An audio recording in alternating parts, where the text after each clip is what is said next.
political interference, and a lack of technical oversight. This has been compounded by dissolving the mandate, and we will return it so that the people of Jamaica benefit in a real and lasting way.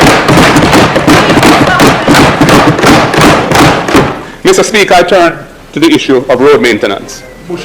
Jamaica's road infrastructure is in a crisis. Embarrassing!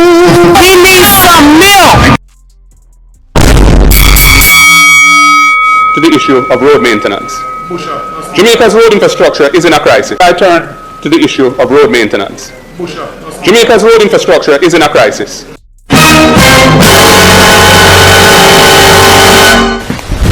Emotional damage!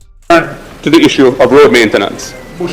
Jamaica's road infrastructure is in a crisis, with systemic failures due to inadequate maintenance, underfunding, political interference, and a lack of technical oversight. This has been compounded by dissolving the Road Maintenance Fund in 2017 under this government. We do not accept the assertion that climate change is the cause of the deplorable road conditions across Jamaica. The problem is the lack of a systematic approach to road maintenance, and in particular routine maintenance by competent road contractors who are held accountable for the work they are paid to do. This failure is worsened by things like a lack of proper drainage, the use of poor quality materials like we have seen on the South Coast Highway from Harbourview to Moran Bay, and incompetent construction techniques in some instances. Mr. Speaker, the consequences of poor road conditions include increased vehicle repair costs, longer travel times, increased cost of travel, declining public transport systems, reduced national productivity, and rising road fatalities linked to substandard infrastructure. The National Road Safety Council has noted the disturbing increase in road fatalities in Jamaica. For the period 2014 to 2017, the average road fatalities in Jamaica were about 350 people per year. That's too high.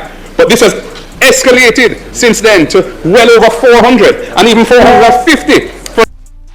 Embarrassing! We need some milk!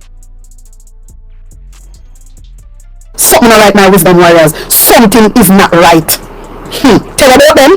Fatalities for the year, directly linking substandard road conditions to the increase in accidents and fatalities. The nation remembers a shocking newspaper story of a man who apparently drowned in a pothole. Mr. Speaker, we cannot in good conscience accept such preventable tragedies as the new normal.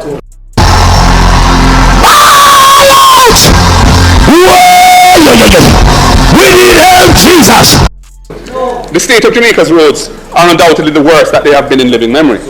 The nation's potholes have become a symbol of failure of this government's prosperity promise. After 9 years of glaring neglect, government initiatives like REACH and SPARK are in reality just temporary and inadequate fixes.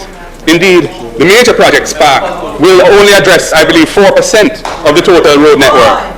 But what about the other 96% of the road network that serves the families in rural communities? What about the roads that serve the yam and banana farmer in Muirhouse, St. Anna, and the coffee farmers in Landui and St. Thomas? Mr. Speaker, it is apparent that the National Roads Agency is overwhelmed and lacks resources, resulting in haphazard patchwork solutions rather than durable repairs. The original intention was for the NWA to be equipped as the nation's leading engineering and implementation agency. That is why it was established. However, it has been reduced to overseeing the occasional bridge program and managing patching works. The state of the road network is really a testimony to inadequate technical oversight, lack of accountability, and a loss of value for money. Technical experts have warned that the NWA is short-staffed and cannot be its own performance monitor and auditor. There is an urgent need for independent oversight, for better planning, and for technological integration to ensure taxpayer funds are effectively spent. Indeed, the sudden announcement of World Bank involvement signals that restructuring and urgent institutional strengthening are overdue. We have listened to the voice of Jamaicans demanding safer and more reliable roads. The next PNP government will introduce a structured reform that includes independent technical oversight, a revival of regional public works teams, the certification of local contractors, all to ensure accountability for the money that is spent on this and long-term sustainability.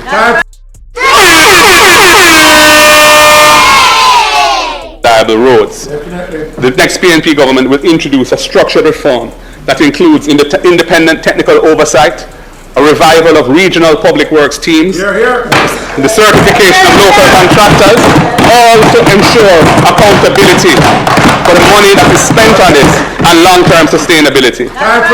Mr. Speaker, we will ensure that repairs and routine maintenance are done professionally, consistently and economically.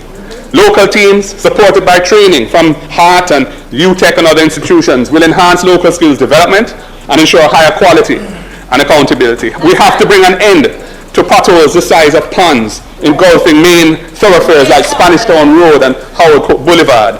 Regional teams will address these urgent issues and with the assistance of skilled and certified local contractors.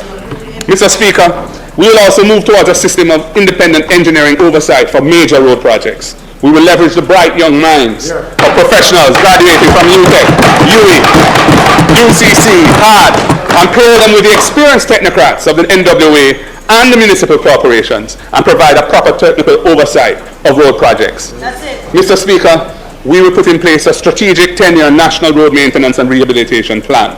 It will move away from the reactive patchwork solutions to preventative maintenance and strategic resource allocation, saving billions of dollars over the long term and delivering sustained improvements.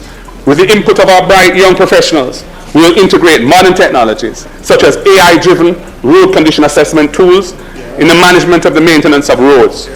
We will predict road deterioration and recommend precise maintenance interventions, thereby reducing overall costs.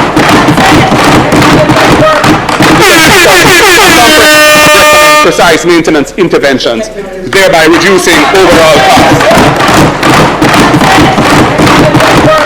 Mr. Speaker, a comprehensive drainage program is essential for road longevity. There is no such program and it has caused persistent flooding and deteriorating roads. We will establish a comprehensive drainage program, working from a detailed list of the priority areas that need urgent attention across the country. We have already compiled that list with expert assistance. Mr. Speaker, we are ready to govern Jamaica.